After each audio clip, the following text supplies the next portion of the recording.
future. Oke, selamat siang, malam, pagi teman-teman semuanya. Eh, jadi hari ini kita akan membahas imprecise probability di machine learning. Jadi introductions. Hari ini presenternya ada.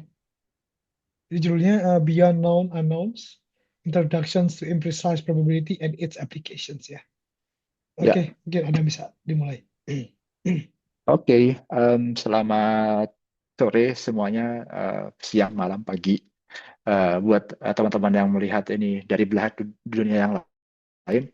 Em, jadi di presentasi kali ini aku bakal present mengenai Beyond Known Unknowns, Introductions, a very concise one, em, untuk imprecise probability sama aplikasinya. Yang dimana di sini aku bakal banyak membahasnya untuk um, machine learning, untuk aplikasi ML, dan mungkin beberapa di aplikasi engineering, karena backgroundku sendiri dari aerospace or mechanical engineering. Jadi aku bakal bahas beberapa aplikasi di situ juga gitu. Uh, um, Oke. Jadi konten untuk hari ini itu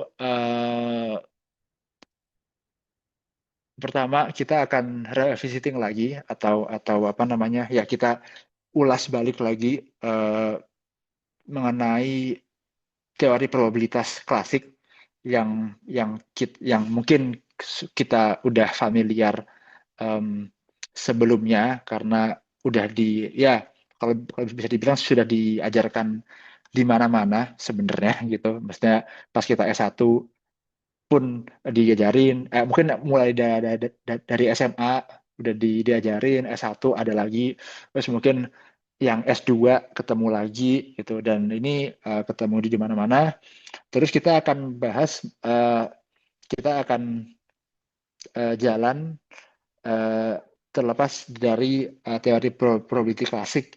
Jadi gimana sih kita bisa melihat uh, peluang, atau sebenarnya bukan peluang, atau lebih lebih tepatnya uncertainty dari sudut pandang yang lain, karena sebenarnya uh, ketidakpastian bisa dimodelkan dengan model-model yang lain juga. Di sini ada second order probability, ada interval uncertainty, possibility theory, probability box, Friedel sets, dan lain-lainnya. Uh, Disclaimer di sini, aku nggak bakal menjelaskan deep dive di teorinya. Di sini mungkin lebih lebih tepatnya kayak pengenalan aja, lebih lebih ke general view tentang uncertainty itu sendiri dilihat dari sudut pandang yang lain ini gitu. Um, sebelum sebelum kita masuk ke probability theory, mungkin kita bisa lihat di sini. Di sini aku minjem istilahnya dari course risk management gitu ya. Ya di sini kita di kiri atas kita punya, sorry, mungkin dimulai dari kiri bawah kita punya known knowns. Di sini bisa dibilang di sini informasi atau ya, informasi yang kita terima itu precise dalam artian di sini tidak ada uncertainty, terus kita tidak ada risk gitu ya. Mungkin kalau misalkan ya ini di bahasa mereka untuk di istilah manajemen itu, uh, uh, ya ini adalah hal-hal yang sudah di manage dan di dalam si project scope-nya gitu. Mungkin kalau kita uh, lihat dari sisi matematika gitu ya, mungkin di sini adalah operasi-operasi yang precise, kayak kayak 1+1 pasti hasilnya 2 gitu ya. Atau mungkin kita punya fungsi-fungsi yang apa namanya, yang si nilainya nggak kita tarik dari sebuah random distributions gitu ya. Kita punya punya fungsi yang precise lah, istilahnya precise gitu. Terus di sini kita punya known unknowns, itu adalah di mana kita uh, punya pengetahuan terhadap risk yang atau uncertainty yang mau kita modelkan gitu. Di sini ya di sini bisa dibilang di sini adalah classic probability, classic uncertainty di mana kita bisa mengasumsikan atau kita seringkali mengasumsikan um, apa namanya ya uncertainty kita itu dengan sebuah distribusi gitu ya. Di sini ya kita punya punya pengetahuan, punya knowledge terhadap probability-nya, terhadap distribusi peluangnya dan uh, impact-nya terhadap terhadap um, value terhadap terhadap uh, variabel yang kita ingin fokuskan gitu. Mungkin kalau misalkan kita bisa bayangkan tuh kayak ya misal kita disuruh diminta untuk mengestimasi tinggi badan siswa di suatu kelas gitu kan ya, kita bisa mengasumsikannya dengan distribusi normal gitu, terus kita bisa bisa menghitung rata-ratanya berapa sama standar deviasinya berapa gitu. Um, Terus di kiri atas di sini ada unknown knowns. Di sini bisa dibilang hal-hal yang kita overlook atau hal-hal yang kita sering terlewatkan atau bahasanya di sini adalah untapped um, knowledge gitu ya. Uh, Bisa dibilang di sini kita um, nggak tahu nggak tahu tapi mungkin seseorang di uh, komunitas tahu atau ini adalah hal-hal yang emang kita sebenarnya tahu cuma kita nggak sadari aja gitu. Contohnya agak sulit sih. But anyway, terus di sini kita di kanan atas kita ada unknowns itu adalah uh, risiko-risiko atau uncertainty yang kita sama sekali nggak punya pengetahuan tentang ini apa sih gitu ya. Ya um, sehingga kita apa ya ya bisa dibilang beneran buta terhadap risk yang kita hadapi di announce ini. Mungkin kalau pernah dengar istilah black swan gitu ya atau mungkin kejadian yang ya kalau bisa dibilang mungkin hampir impossible tapi itu terjadi gitu kan. Maksudnya bisa dibilang kan kejadian yang hampir impossible ini adalah hal yang tidak ketahui tidak kita ketahui sebelumnya atau memang ya misalkan contoh lah kalau misalkan apa namanya mungkin contoh dari engineering gitu ya. Um, Dulu itu ada pernah kejadian pesawat pesawat kalau nggak salah namanya pesawat Comet tahun aku nggak tahu mungkin 60-an kalau nggak salah itu si fuselage-nya atau si bodinya itu uh, patah gitu ya karena itu diinisiasi oleh crack yang terjadi di jendela. Kenapa? Karena jendelanya bentuknya kotak, kotak as in kotak yang ujungnya tajam gitu, yang si-nya lancip. Nah di sini dia terinisiasi crack di uh, sudutnya itu tadi. Nah itu kan mungkin sekarang kita tahu gitu, tapi di tahun 60-an atau 50-an atau 40-an ya para engineer nggak tahu akan hal itu gitu. Makanya itu bisa dibilang sebagai unknowns gitu ya. Ya dan di sini sebenarnya kita akan lihat berbagai teknik ini dan gimana kita bisa pakai mereka untuk coba manage beyond known unknowns tadi gitu. Oke, mungkin next kita akan ya silakan. Um, kalau contoh known unknown tadi kan kayak classical probability ya, di mana kita Yes. tahu Ya, bentuk apa namanya bentuk distribusinya. Kalau ya, misalkan misalkan dalam Bayesian probability atau kita kan eh, bentuk dari distribusinya kan kita asumsikan dan kita yes. nggak tahu apakah itu benar atau enggak. Itu apakah masuk ke known unknown sini atau gimana? Oke, kalau gini, kalau aku bisa bilang di classical probability distributions atau di framework Bayesian, kita memang kayak ya kita mengasumsikan bahwa kita tahu distribusinya. Itu kan maksudnya dengan asumsi itu kita sebenarnya mengimplikasikan bahwa kita tahu si announce-nya gitu kan. Tapi sebenarnya kan lagi-lagi kita sebenarnya kita nggak tahu si bentuk distribusinya ini seperti apa gitu kan. Um, Makanya sebenarnya ini beyond known unknowns dan sebenarnya sih kalau kalau kalau aku bilang si boundary antara unknown known sama unknowns unknowns ini agak kadang-kadang agak blur gitu ya.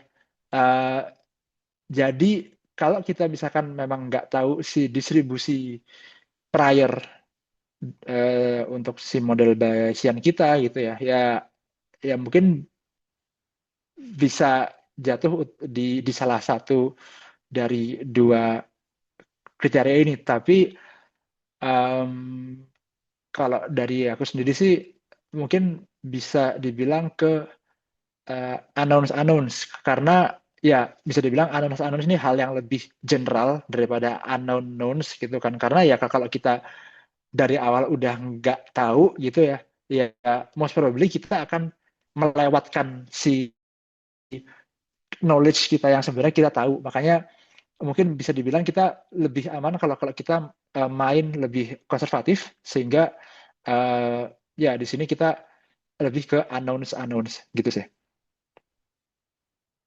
Oke, um, kita lanjut lagi. Ya ini kita revisit classical probability. Jadi ya, let's say untuk probability theory kita hal yang paling simpel gitu ya. Itu kita bisa lihat dari framework counting gitu ya. Kalau kita misalkan melempar uh, dadu gitu, kita bisa bisa hitung let's say berapakah peluang untuk keluar sisi dengan angka genap gitu ya. Berarti kan ada 2, 4, sama 6 untuk satu dadu, berarti ada 3. Terus kita bagi sama total jumlah sisi ada yang di dadu 6, berarti peluangnya adalah 1/2 gitu. Atau mungkin kalau misalkan kita di kelas gitu ya, atau kita punya apa namanya ya let's say di sebuah kelas kita diminta untuk uh, memanggil anak random gitu, berapakah peluang untuk memanggil murid perempuan gitu misalkan, ya kita hitung aja jumlah murid perempuan di kelasnya berapa dibagi dengan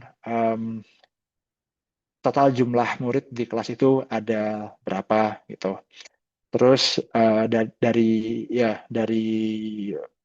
framework counting ini kita bisa misalkan kita punya discrete random variable, maka kita bisa apa namanya bentuk sebuah distribusi PMF probability mass function gitu ya. Contoh di sini aku di sini cuma ambil gambar asal aja sih. Misal misal kita punya punya probability keluar keluar angka 1/16 ada 2 dan seterusnya sehingga kita bisa dapat distribusi discrete seperti berikut gitu. Dan kalau misalkan kita punya apa namanya punya um, variabel yang continue, maka kita bisa ganti ke PDF probability dan density function, dan si PDF ini dia punya ya let's say kita punya PDF probability density function dari fungsi atau dari distribusi normal Gaussian gitu. kita punya si nilai mean dan variance-nya sehingga kita bisa plot si distribusinya, dan si distribusi ini bisa kita integralkan untuk mendapatkan CDF, cumulative density function itu. Dan si distribusi ini PDF dia punya, let's say, moments gitu ya, moments ada mean, variance, skewness, dan seterusnya. Dan kita ya, dan si distribusi ini nggak cuma Gaussian, mungkin yang lain juga punya properties dan cara-cara untuk memanipulasinya. Misal kita punya Gaussian as a prior, terus si konjugatnya seperti apa untuk dapat posterior, atau kita punya distribusi beta function bisa kita operasikan sedemikian rupa, atau si ya kita bisa menghitung si konjugatnya untuk mendapatkan distribusi posteriornya dan lain sebagainya. Ya, ya, ya. In summary, ya kita bisa lihatlah ini di kuliah-kuliah PropStat yang mungkin sudah pernah kita dapat dulu gitu ya, pas kuliah atau pas SMA gitu. Dan memang si probability theory ini emang sudah well developed dan bisa dibilang framework yang secara global paling banyak digunakan, karena memang misalnya kalau dibilang intuitif ya, tapi bisa dibilang juga intuitif karena kita udah dapat materi ini dari semenjak kita SMA mungkin, atau SMP bahkan diajarin probabilitas dasar gitu ya. Sehingga ya otak kita karena udah terlatih dari kecil gitu ya untuk melihat ini sebagai peluang gitu, sehingga ya di sini akan sangat masuk akal kalau kita emang menggunakan framework si probability ini gitu. Dan selanjutnya probability kita punya bias theorem, yang dimana di sini dikatakan kita kalau kita mau menghitung posterior, kita bisa menghitungnya dengan menggunakan likelihood, prior, dan si marginalization ini gitu. Ya, nggak mau lama-lama di sini, tapi intinya adalah ya di sini probability Bayesian itu sudah sangat banyak digunakan dan sudah well developed juga di industri gitu ya, sehingga emang nggak bisa dipungkiri bahwa ya ini adalah materi yang penting gitu, dan mungkin akan bisa juga membantu karir kalau kalau kita bisa menguasai dan mengaplikasikan di industri gitu. Ya di sini cuma singkat aja. Terus di sini ada beberapa list untuk refresher untuk probability yang aku lihat di sini mungkin bisa membantu teman-teman juga untuk refresh. Ya, ya gitulah. Oke, dan si probability ini juga sering digunakan di framework machine learning juga gitu. Mungkin contoh di sini ya kita udah bahas mengenai Gaussian process model di pertemuan ya kedua dan ketiga kita gitu ya. Yang dimana sebenarnya si Gaussian process ini dia adalah sebuah model yang didefinisikan dari distribusi dari fungsi gitu ya. Dan kita di sini punya mean function-nya, dan kita punya covariance function atau si kernel function-nya. Intinya adalah di sini kita punya prior function dan kita punya data kita, dan dengan dua hal ini kita bisa update si model kita untuk mendapatkan distribusi fungsi distribusi posterior si fungsinya gitu ya. yang ya yang dimana di sini kita bisa mendapatkan aproksimasi uh, mean dan variance dari fungsi yang mau kita prediksi seperti itu. Dan nggak hanya terbatas untuk di Gaussian process, probability ya framework probability atau Bayesian juga digunakan juga di neural network gitu. Jadi untuk Bayesian neural network, ya kalau misalkan di standar neural network di sini tuh ya kita punya punya si weight-nya atau si parameter dari model kita itu hanyalah sebuah angka, tapi untuk di Bayesian neural network kita punya uh, ya si parameter dari si neural networknya itu adalah sebuah distribusi yang kita juga sebenarnya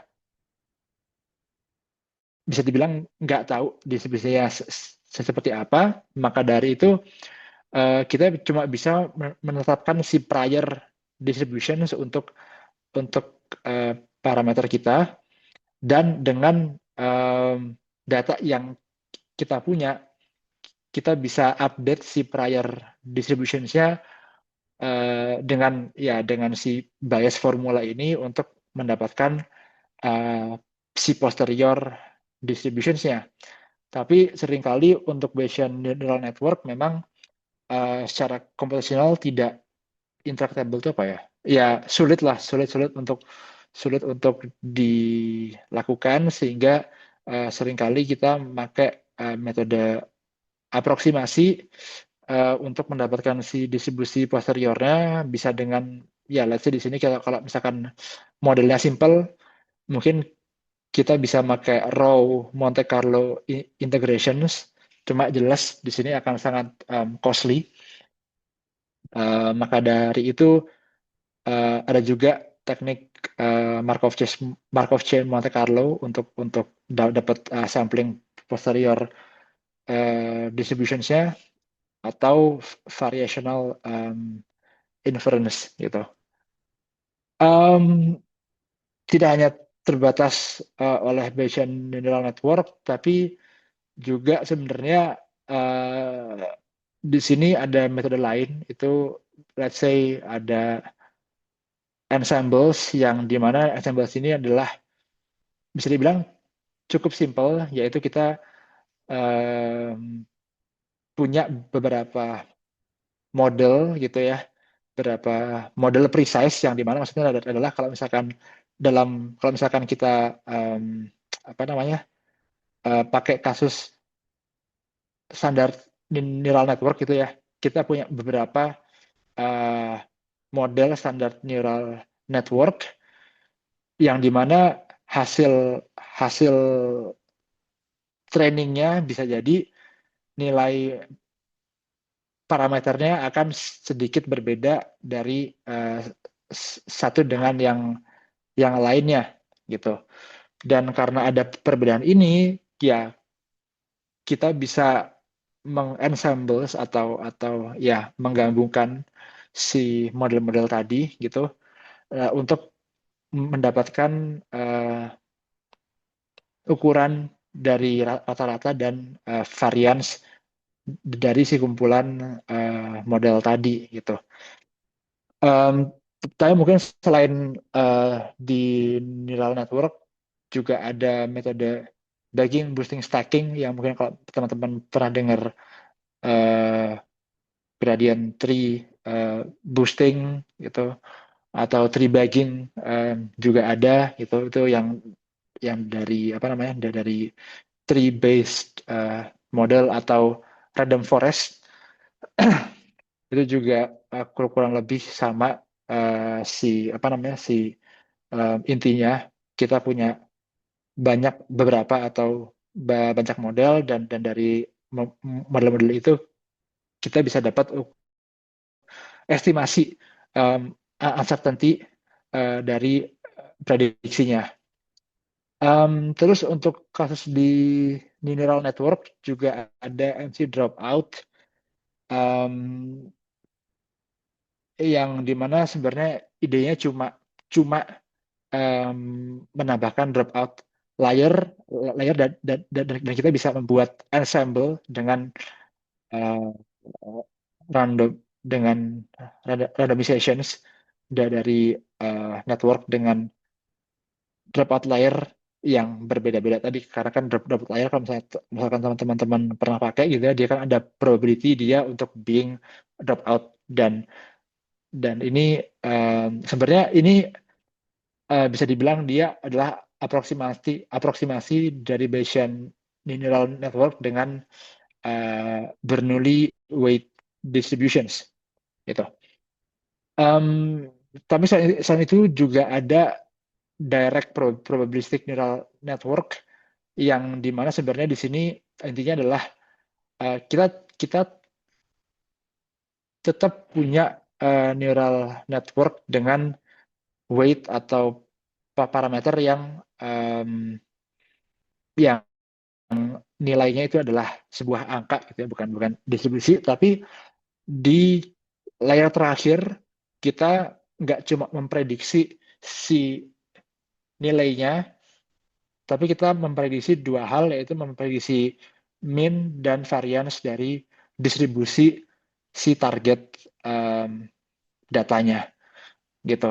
Tapi bisa dibilang semua model ini ya dia masih memakai framework probability gitu untuk untuk me, apa ya untuk melihat menganalisa no ya untuk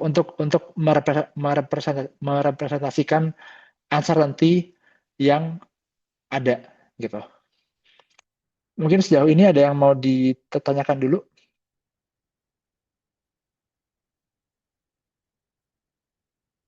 Belum ada? Oh ya, oke. Di sini kita bisa lanjut lagi. Di sini kita langsung moving beyond classical probability. Nah, yang pertama kita akan lihat mengenai second order probability gitu.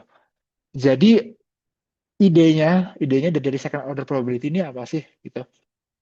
Um, Intinya adalah kita mau memodelkan distribusi dari target atau distribusi dari data yang mau modelkan dengan distribusi yang lain. Mungkin contohnya kayak gini. Misal kita diminta untuk mengestimasi jumlah supir bis perempuan yang ada di London gitu ya. Kalau dengan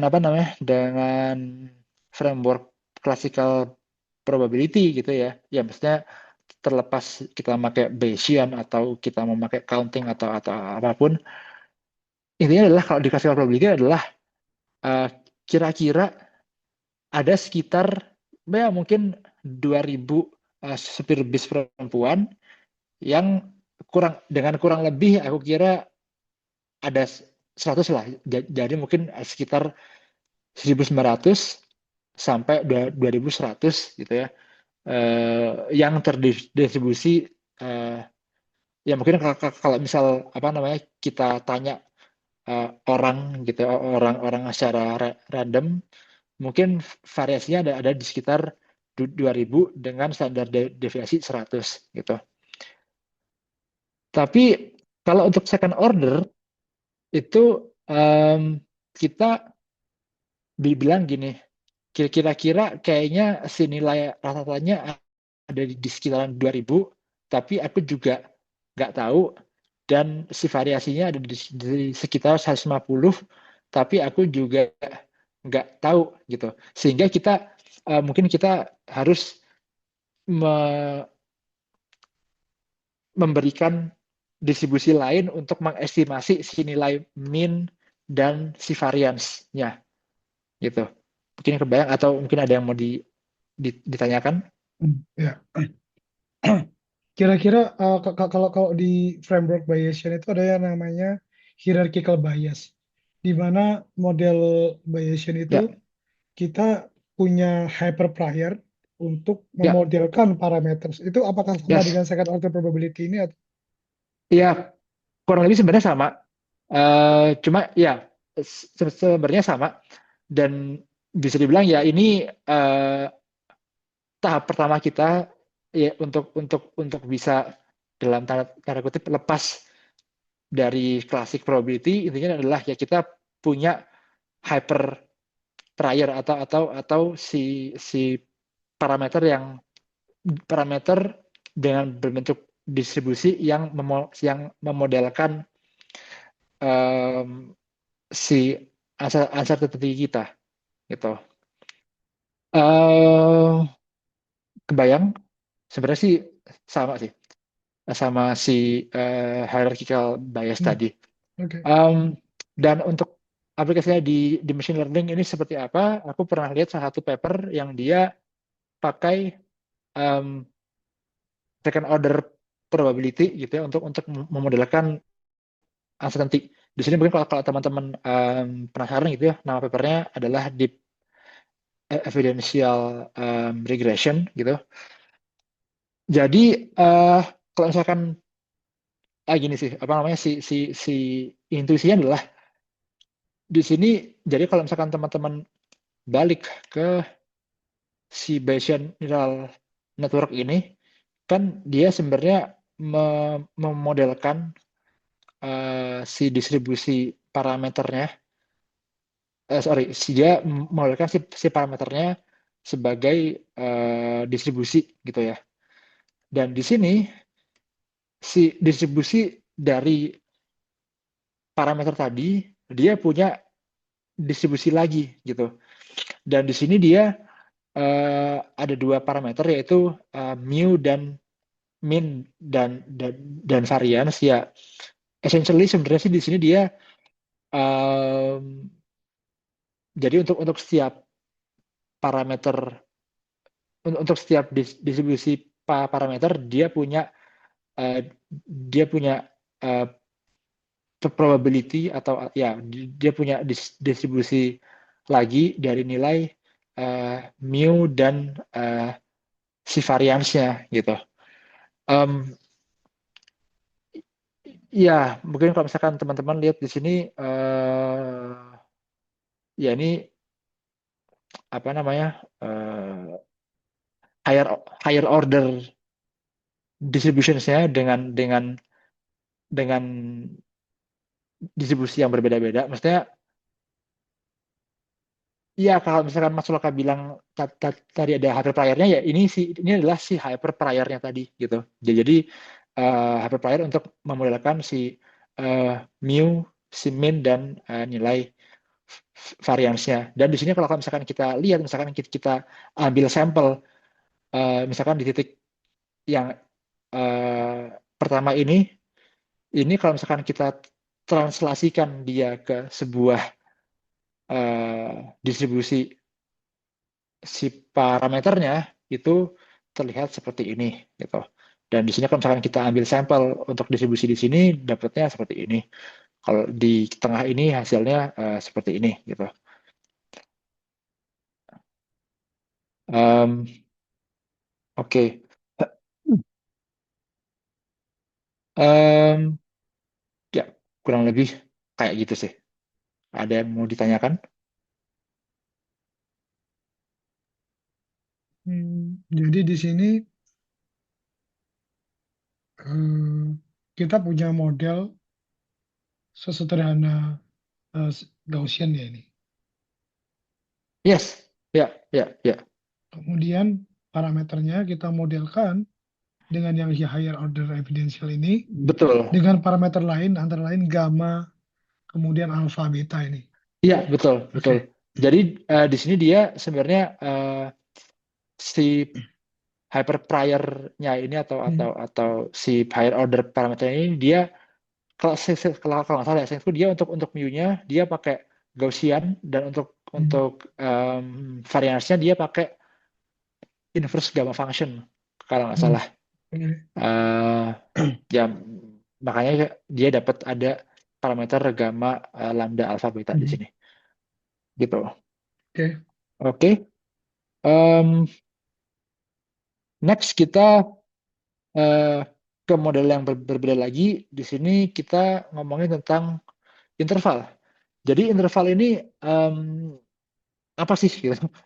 Sebenarnya interval ini kalau kalau kalau aku bilang sebenarnya dia eh, model uncertainty yang bisa dibilang less informatif dan lebih primitif daripada probability distributions. Kenapa? Karena untuk interval dia cuma memodelkan si uncertainty-nya itu oleh lower dan lower dan upper value di sini gitu. Yang dimana kalau misalkan kita punya apa namanya punya ya interval variabel gitu ya, ya let's say di sini xi sama dengan xi lower dan xi upper gitu. Cuma di sini kita tidak bisa menyamakan dia dengan distribusi yang uniform gitu.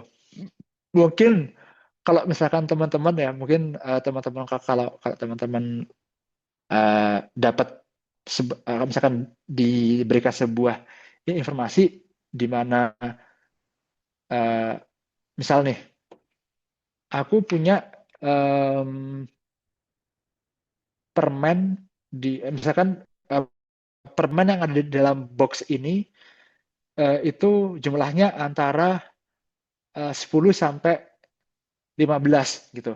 Mungkin dengan intuisi teman-teman yang dari dulu sudah terlatih untuk membentuk ini, untuk membentuk si asetnya menjadi sebuah peluang gitu ya. Mungkin yang dipikirkan teman-teman adalah wah ini berarti peluang untuk jumlah pemain ada dalam box ini 10, 11, 12, 13, 14 sama 15 peluangnya semuanya sama gitu kan. Tapi sebenarnya enggak, karena di interval ini kita tidak mengasumsikan sebuah distribusi. Tapi di sini kita cuma menyatakan bahwa ya permen di sini cuma jumlahnya antara 10 sampai 15 gitu. Aku nggak tahu distribusinya seperti apa. Bisa jadi kalau misalkan aku ambil random si ya let's say gini lah. Aku mau beli permen di toko atau ya permen terlalu gampang. Ya lah atau aku mau beli eh, telur 5 kilo gitu kan. 5 kilo kan berarti belum tentu jumlahnya akan sama kan. Bisa jadi 5 kilo, telur 5 kilo jumlahnya bisa jadi antara, atau berapa. Ya, let's say antara 25 sampai 30 telur gitu ya. Let's say. Kalau kalau aku ambil bungkusan 5 kilo secara random gitu, mungkin teman-teman akan mengira ya berarti probabilitas untuk mengambil bungkusan dengan jumlah 26, 27, 28, 29 sampai sampai sampai 30 semuanya sama.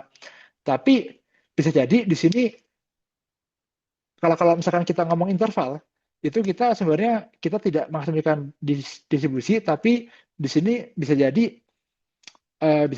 si distribusinya uh, normal atau mungkin distribusinya uh, gamma atau beta atau memang uniform gitu ya. Um, yang dimana ya silakan. Jadi aku masih belum belum nangkep, ya, masih masih bingung. Jadi apakah distribusinya ini melekat pada bound-nya ini atau atau gimana? Maksudnya kalau kalau saya nangkepnya tuh kayak oke kita punya interval, Mhm. kemudian kita punya upper bound sama lower bound. Jadi Ya, tiap-tiap boundnya ini punya distribusi yang berbeda. Sorry, punya distribusi gitu. Atau gimana? Oke, sebenarnya sebenarnya gini sih. Sebenarnya kalau bisa dibilang apakah distribusinya melekat atau enggak, sebenarnya enggak. Karena em, ya karena kita nggak mengasumsi, karena ya memang kita sebagai sebagai dasarnya di sini kita nggak mengasumsikan distribusi apapun. Cuma kalau misalkan kita mau lihat dari sudut pandang distribusi gitu ya, Hmm? bisa jadi eh, telur dengan berat 5 kilogram tadi bungkusannya bisa jadi terdistribusi secara normal atau terdistribusi secara uniform atau gamma atau beta atau apapun itu. Tapi di Misal, sini, Mhm. ah, tapi di sini, misalkan, ya gimana? misalkan kita asumsikan telur tadi itu misalkan Hmm. terdistribusi secara normal. Ya, Misalkan arti dari upper bound sama lower bound ini apa terhadap distribusi itu? nah ini kita nggak bisa ngomong seperti itu karena Hmm? di sini aku cuma cuma lihat cuma cuma menggunakan distribusi sebagai perantara aja. Intinya gini, itu adalah em, untuk untuk interval Hmm? untuk interval si lower dan upper boundnya adalah value yang kita percayai Hmm? untuk mungkin terjadi gitu.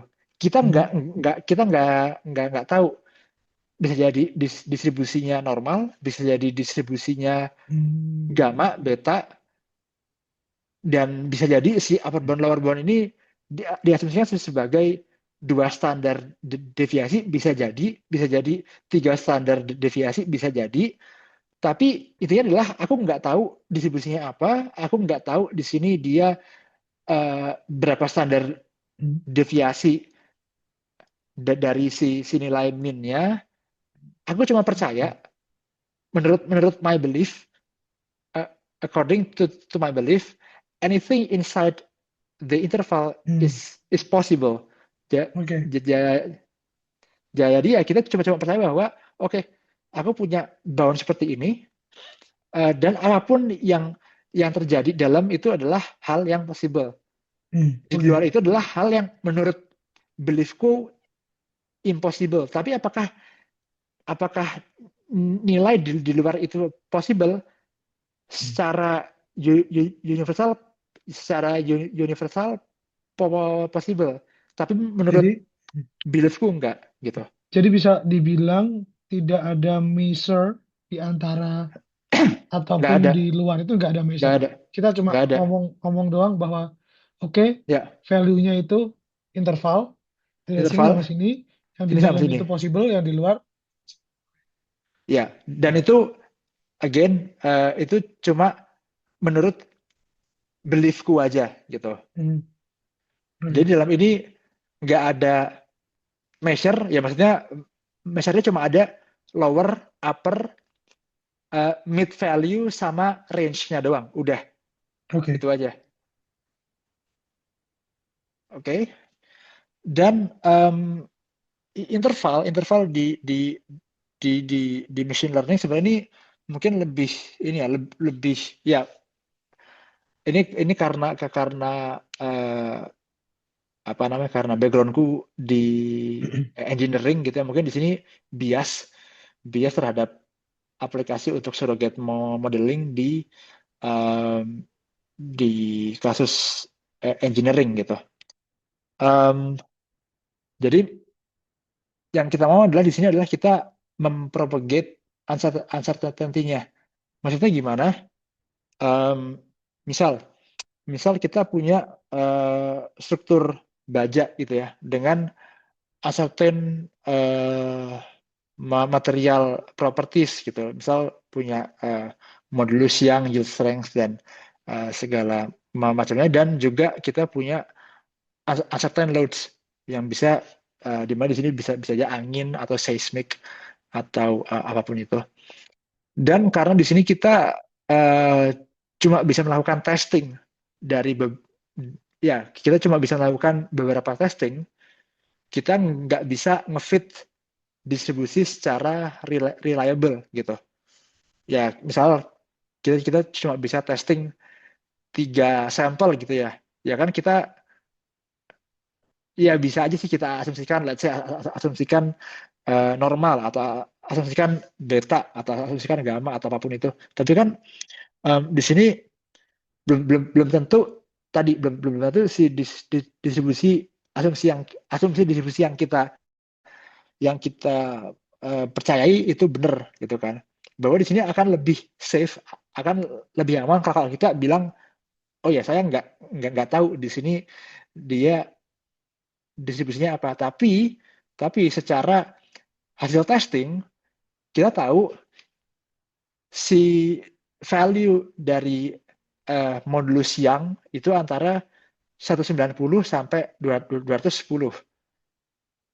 Value dari yield strength-nya 350 sampai 420, atau load dari angin yang bisa kita ukur biasanya cuma sekitar 10 sampai 15 kilo Newton gitu.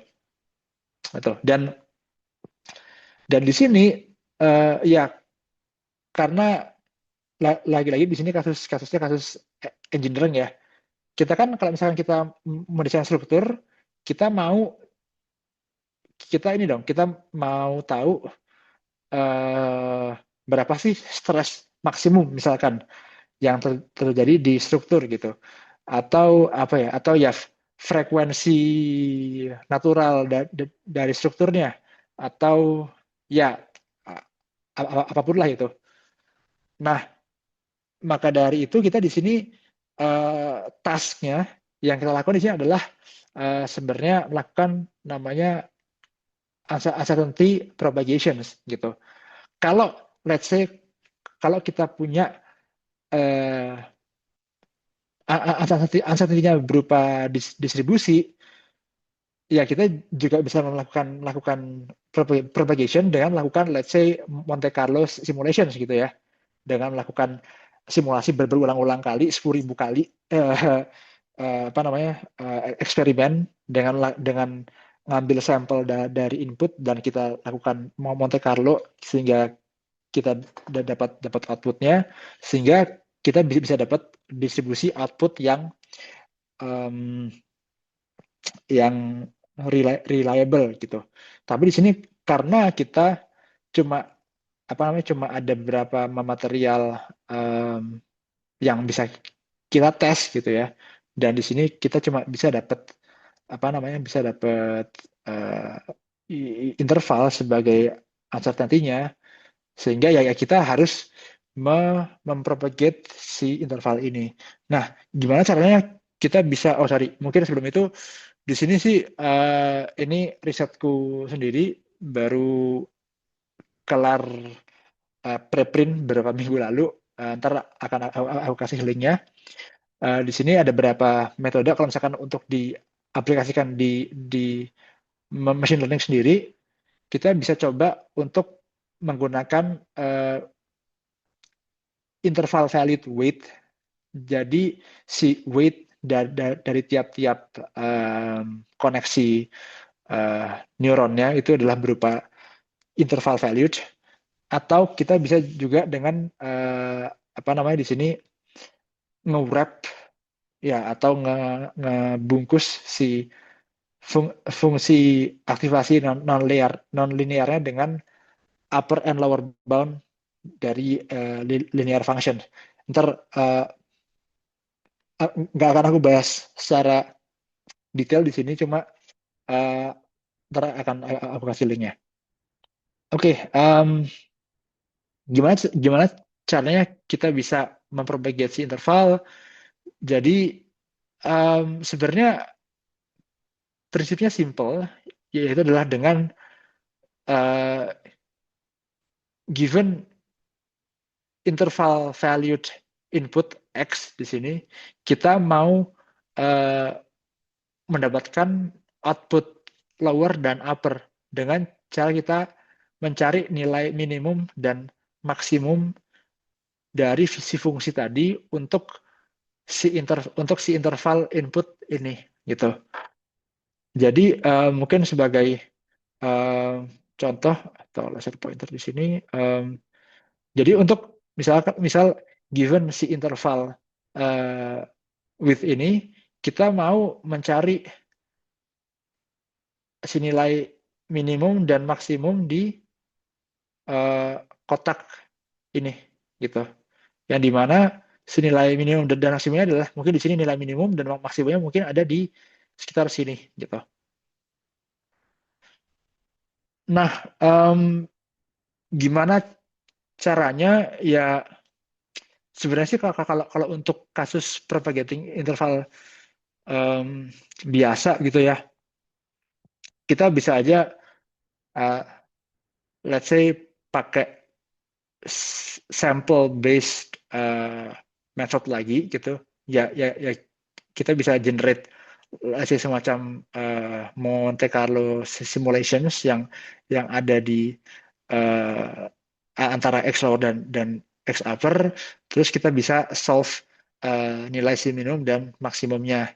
Tapi di sini dia ya jelas akan sangat costly, sehingga kita sebenarnya bisa juga membuat surrogate model lagi di dalam si si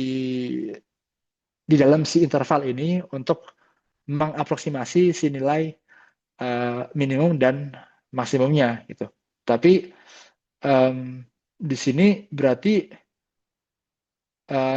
kita masih harus untuk menginference si surrogate model sebanyak jumlah sampel dikali um, dua at least. Sorry, di sini dia apa namanya jumlah jumlah optimasi. Jadi kita harus melakukan si optimasi ini sebanyak jumlah sampel yang mau kita propagate itu dikali dua karena kita punya minimum dan maksimum. Dan belum lagi di di di dalam optimasi ini kan dia akan memanggil fungsinya gitu ya.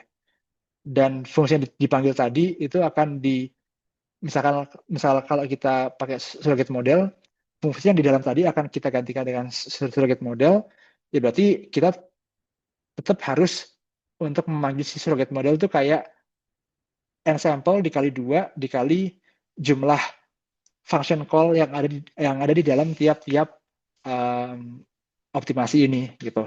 Sehingga sebenarnya akan tetap cukup mahal. Belum lagi kalau kita punya apa namanya punya kasus misal kita mau mempropagate um, kasus uh, let's say di sini kasus fungsi PDE gitu yang dimana kita mau mapping full field, mapping apa namanya ya field dari koefisien ke field dari si solusi ini gitu. Dan di sini kita akan memanggil jumlah optimasinya dikali lagi dengan sejumlah grid yang ada di dalam field ini gitu.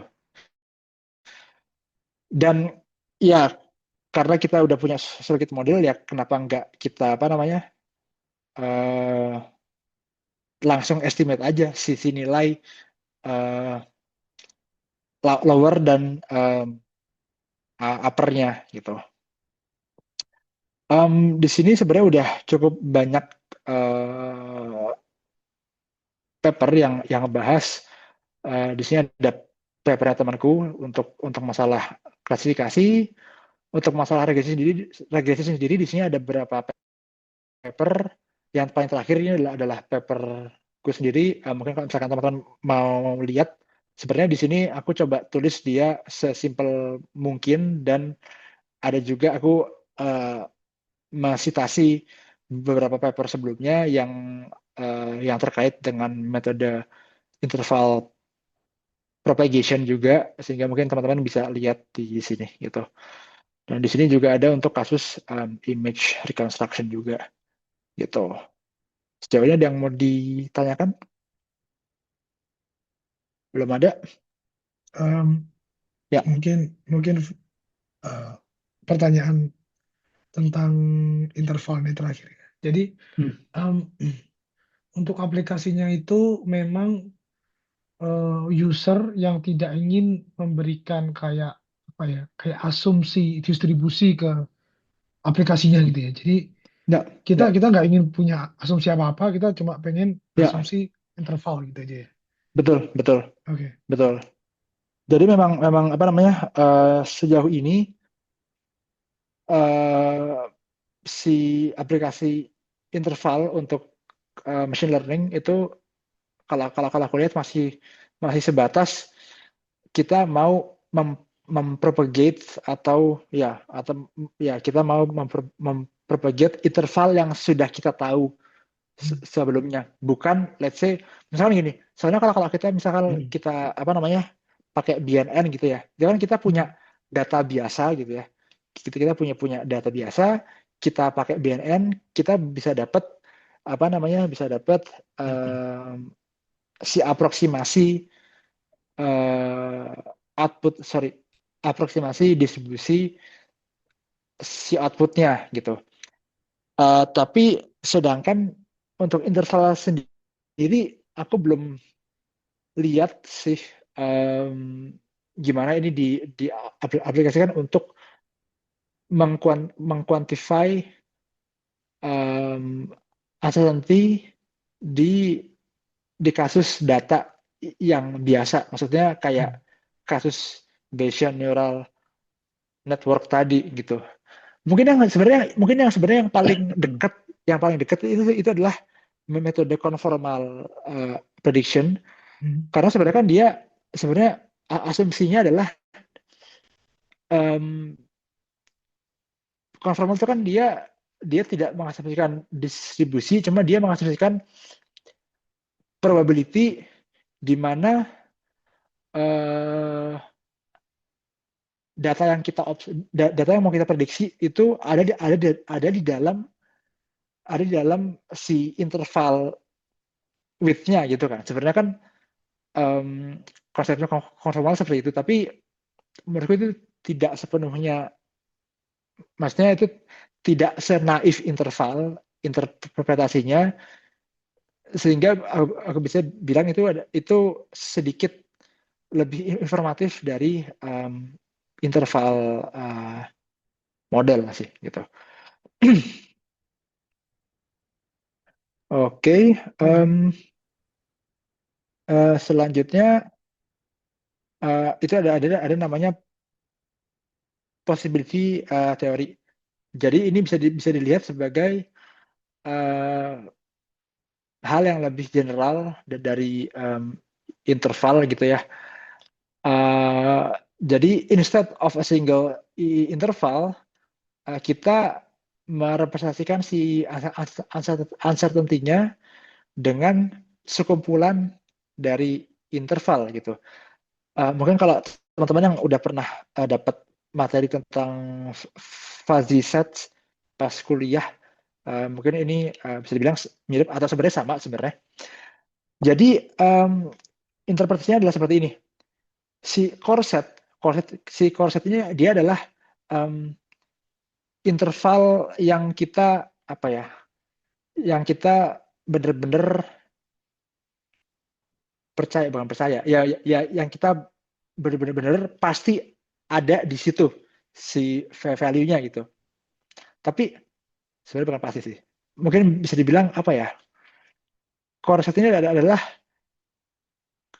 kalau misalkan kita eh, nggak percaya sama sekali gitu, at least um, core set si set inti ini dia memiliki apa ya, bahasanya gimana ya, mungkin gini deh, mungkin lebih lebih gampang kalau kita mulai dari bawah dulu. Jadi given misalkan kita punya possibility measure seperti ini, cara bacanya adalah aku yakin pasti si nilai value yang mau kita observe itu ada di dalam um, interval antara 0 sampai 10 gitu. Dan aku 80% yakin itu ada di dalam interval 2 sampai 10. Dan aku 60% yakin dia ada di dalam interval 4 sampai 8. Aku cuma 22% yakin dia ada di dalam 4,5 sampai 6,5 gitu. Sehingga kalau saat ini adalah dia apa ya? Ya aku nggak yakin sama sekali, tapi mungkin secara realita dia bisa jadi ada di dalam si korset ini gitu. Jadi sebenarnya ini bisa dilihat kayak sebagai ya hal yang lebih general dari interval measures tadi gitu. Um, ada pertanyaan? Bedanya sama discrete distribution apa ya? Discrete distributions. Hmm. Uh, kalau distribusi kan kita hmm, Oh, well. Hmm. oh gini, Mungkin bukan discrete ya, cuma mungkin mungkin kurang tepat kalau discrete, tapi ada juga saya lupa namanya, tapi kan ada juga yang apa namanya? Ini semacam kayak kayak apa ya kalau lagi-lagi saya bias melihatnya sebagai ini ya, orang yang pakai framework distributions. Jadi ini seperti huh? kayak kayak distribusi yang nggak continuous gitu. Tapi kita bisa lihat seperti kalau kita, apakah ini kalau misalkan kita integralkan yang di dalam kotak ini satu gitu atau enggak ya? Enggak. Enggak ya? Jadi kalau kalau kalau kita punya ya, let's say distribusi yang discrete atau non continuous gitu kan, itu kan adalah dia sebenarnya kan adalah uh, si nilai x-nya dia adalah gini, given nilai x sekian sampai sekian ya, let's say kita ngomongin untuk value yang discrete itu ya, discrete random variables, dia given si nilainya 4 gitu, maka dia kemungkinan untuk keluar nilai 4 berapa? Let's say 0,4. Tapi kalau di sini enggak. Di sini tuh dia adalah kita yakin berapa persen atau si apa namanya? Uh, sebenarnya sih ini si necessity-nya kita yakin di sini 60% si value yang mau kita observe itu ada di interval 4 sampai 8 gitu. Jadi bisa dibayangkan di sini adalah kita punya interval dengan berbagai tingkat keyakinan. Mhm. Oke, aku sepenuhnya yakin pasti si nilainya ada di interval Mhm. 0 sampai 10. Cuma Hmm, aku oke. nggak tahu dia terdistribusi seperti apa. Bisa jadi discrete, bisa Oke. jadi continuous, bisa jadi Mhm. Mhm. ya gitulah Oke, oke. gitu. Itu untuk possibility teori, dan ini untuk teori possibility dia berkaitan dengan eratnya ke interval tadi gitu. Hmm. Terus next di sini kita punya uh, probability box. Jadi gini, probability box itu kita bisa lihat bahwa um, gini deh, kita nggak tahu distribusinya apa, tapi aku yakin distribusinya itu ada di antara CDF ini, betul ini si CDF ya, Mhm. CDF lower dan CDF upper.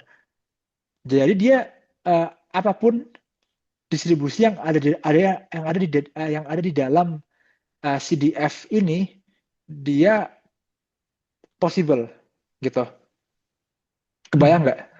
Mhm. Mhm. Yes. Gitu. Jadi kita di sini nggak punya satu distribusi, tapi kita punya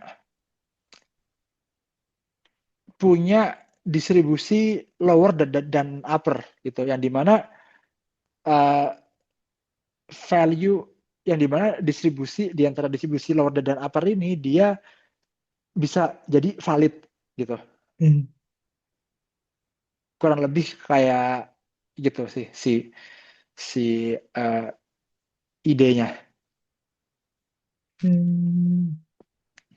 Jadi bisa bisa kita bilang kalau kita pakai probability box ini Mhm. eh, kita lebih fokus ke density-nya dibanding dengan bentuk dari probability-nya nggak sih? Karena Betul. eh, Um, oke. ya sebenarnya not, nah, ya karena sebenarnya kan ya si CDF ini dia berimplikasi ke suatu bentuk PDF gitu kan. Tapi Oh ya, oke. kalau bisa dibilang adalah atau mungkin bisa aku coba gambar di sini. Uh, uh, mungkin untuk distribusi yang kiri ini, misalkan kita punya ini adalah distribusi yang kiri gitu ya. Kita punya Hmm, nilai hmm, min dan distribusi ini, dan di sini kita punya distribusi yang paling kanan itu mungkin lebih landai kayak hmm, kayak gitu misalkan. Jadi intinya adalah uh, apapun yang berada di antara. Jadi hmm, hmm, hmm, jadi misal ntar aku bisa ganti warna nggak sih? Bisa. Jadi misal yang si garis fibus yang pertama dia hmm, distribusinya bentuknya mirip kayak gini gitu. Terus hmm, yang kedua dia lebih landai. Tapi intinya adalah jadi apapun yang berada di antara dua CDF ini hmm, dia bisa jadi valid gitu. hmm. Dan kita bisa menarik sampel dari distribusi apapun yang ter Hmm, enclose yang tertutupi oleh hmm. dua distribusi ini gitu. Oke. Gitu. Um, terus di sini ada namanya juga Kendall set. Jadi Kendall set ini dia um, mungkin kalau teman-teman apa namanya teman-teman pernah main-main dengan model klasifikasi gitu ya. Misal mau mengklasifikasi uh, let's say sebuah gambar menjadi 3 kelas gitu. Misalkan ada gambar um, burung gitu, terus coba diklasifikasikan sebagai 3 kelas. Ada kelas burung, kelas um, kucing, sama kelas anjing gitu misalkan. Um, jadi kalau misalkan si output dari model klasifikasi tadi diproyeksikan ke sebuah namanya probability simplex, itu akan seperti ini terlihatnya. Tapi untuk apa namanya untuk Krigdal set namanya. Jadi kita nggak punya sebuah distribusi yang um, precise gitu. Jadi, let's say kalau misalkan teman-teman mengklasifikasikan sebuah gambar ke kelas-kelas, itu di kelas-kelasnya dia ada probability lower dan uppernya. Mungkin kalau misalkan lebih gampangnya aku coba kasih contoh seperti ini. Jadi ya ini misalnya apa namanya gambar kucing gitu ya. Dia coba diklasifikasikan sebagai kelas kucing, kerbau atau babi gitu. Um, di sini dia 75%, sorry, ini ininya salah, terusnya 0,1 di sini misalkan. Jadi 0,75, 0,15 sama 0,1 gitu. Dan di sini dia bisa kita gambarkan di probability simplex tadi. Nah, untuk si critical set ini seperti apa? Jadi untuk si critical set ini kita punya kasus seperti ini. Jadi probability untuk kita memprediksi gambar ini itu bisa jadi 0,8 kucing, 0,1 kerbau, 0,1-nya babi, atau 0,7-nya kucing, 0,15-nya kerbau, 0,15 babi, atau 0,7 kucing, 0,25 kerbau, 0,05 babi. Jadi bisa dibilang untuk si kedua set ini adalah apapun nilai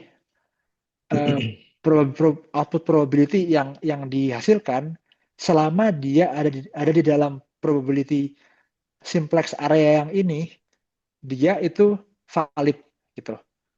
Jadi kita nggak cuma punya satu nilai kemungkinan doang, kita bisa punya beberapa nilai kemungkinan gitu. Nah, untuk apa namanya, untuk mengkonstruk kedalaman ini seperti apa, kita bisa coba pakai ensembles. Jadi kalau mungkin kalau misalkan apa namanya deep ensemble biasa gitu ya, deep ensemble biasa dia cuma memprediksi satu nilai ya satu set dari distribusi gitu ya. Terus dia average untuk mendapatkan si nilai minnya. Cuma untuk Riddle dia akan si modelnya akan memprediksi si nilai lower dan si uppernya ini gitu. Untuk si Riddle setnya, dan bisa kita agregasi untuk mendapatkan si Riddle set finalnya gitu. Untuk regresi ini mungkin sedikit agak lebih sulit untuk dibayangkan. Jadi gini, kalau kita regresi gitu kan, ketika kita melakukan regresi untuk dari sebuah model gitu, kita kan akan dapat sebuah distribusi yang dimana si nilai output kita itu bisa ada di dalam sebuah distribusi ini. Nah, di distribusi ini kita proyeksikan ke probability simplex tadi, dan kita coba konstruk apa namanya nilai dari apa namanya si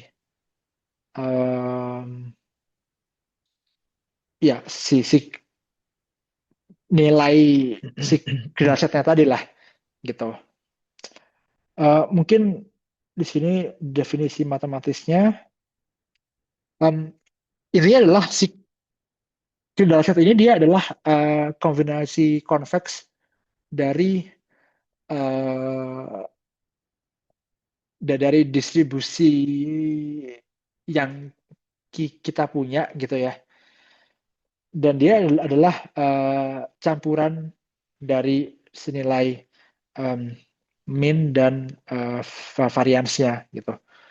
Dan di sini untuk dapat nilai-nilai ekstrimum dari si dataset ini, kita harus melakukan optimasi untuk dapat nilai-nilai minimum dan maksimum atau si vertex dari setiap Cradle dari si Cradle setnya ini tadi. Jadi mungkin interpretasi matematisnya seperti itu untuk Cradle set. Untuk lengkapnya mungkin bisa dilihat, ini ada beberapa referensi yang menurutku bagus untuk pengenalan.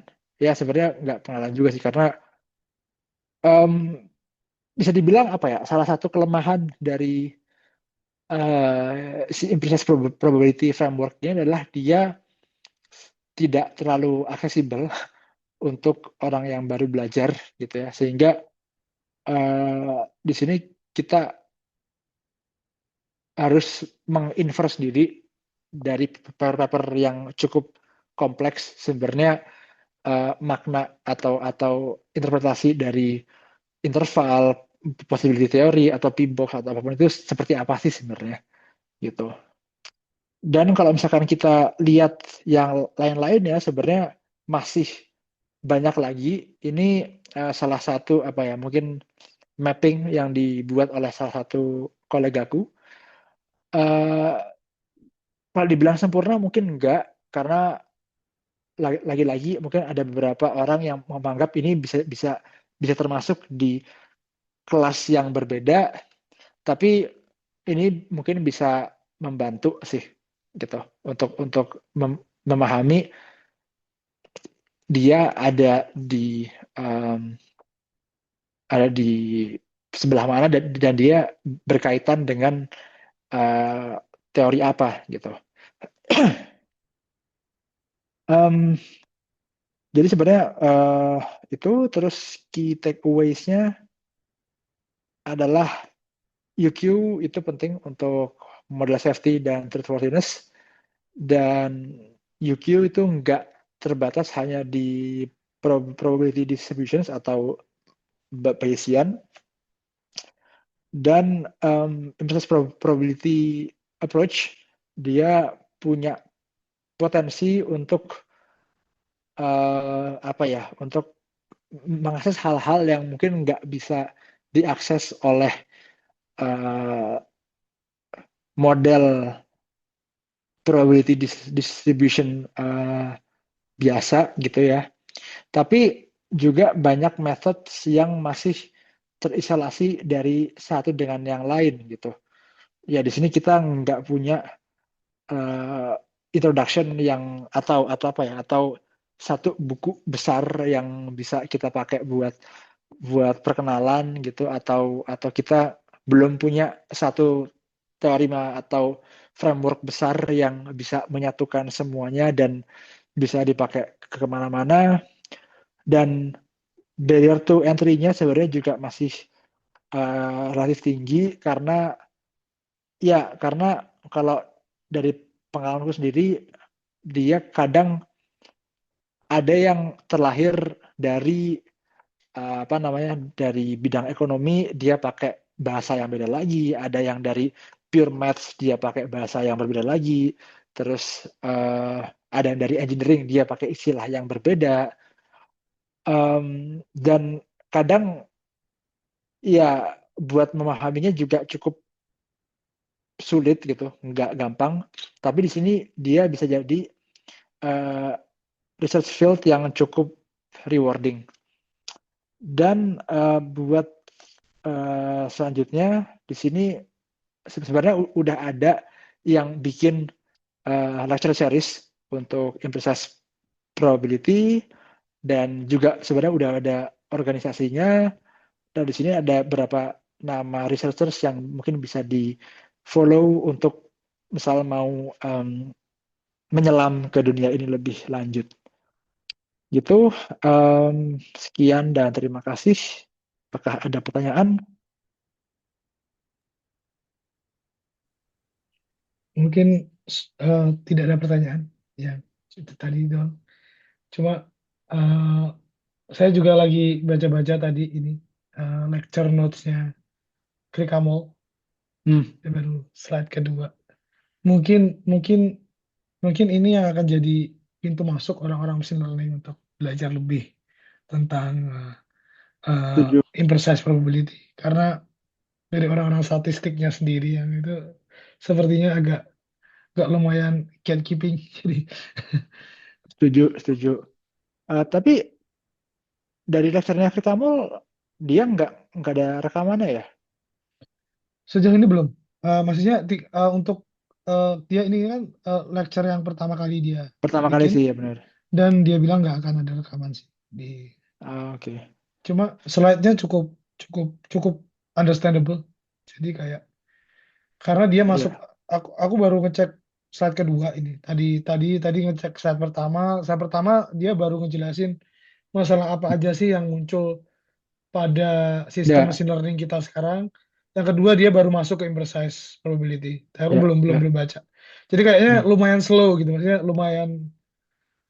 Jadi menarik, menarik. Ya, ya, ya, gitu. Karena Em, beberapa masalah yang dia angkat kan kayak out of distribution, kemudian kayak apa lagi ya, kayak distribution ah, shift dan lain-lain itu sangat-sangat penting sih di machine learning betul, untuk di betul, tackle. Kita nggak tahu betul, masa depan betul. apakah imprecise probability bakal bisa mengatasi ini, tapi ini Hmm, alternatif yang cukup menarik gitu untuk digali lebih lanjut. betul, betul. Ya, ya gitu sih. Ya, dan ya di sini dia juga eh, apa namanya juga sebenarnya memberikan ada referensi yang lainnya juga beberapa Mhm, buku juga yang membahas imprecise probability, tapi jujur juga bukunya menurutku tidak beginner friendly karena mereka startnya langsung mhm, dari ya ada yang dari point of view geometri, ada yang mhm, dari point of view probability, cuma mhm, probability yang kompleks gitu ya. mhm. Ya gitu sih. Tapi ya metode semakin populer akan semakin aksesibel sih. Kayak, Betul, emang mhm, sebenarnya tinggal menunggu waktu aja mhm. kayaknya. Karena Test of makin time. makin ke sini kayaknya em, ya untungnya ada beberapa researcher ya seperti Krikamol atau Michele yang Mhm, memang mereka mau dan bekerja keras untuk mempopulerkan implicit probability untuk di komunitas machine learning sendiri mhm. gitu. Jadi ya kita tinggal menunggu waktu dan menunggu momentum aja untuk ini bisa di ya bisa bisa diakses Mhm, oleh lebih banyak mhm. orang sih gitu. Oke, Oke, oke. menarik. Terima kasih sharingnya. Nanti ntar kita lanjut di Apa? Ya, pertemuan-pertemuan selanjutnya dengan topik-topik yang oke, lain. Oke. oke, oke.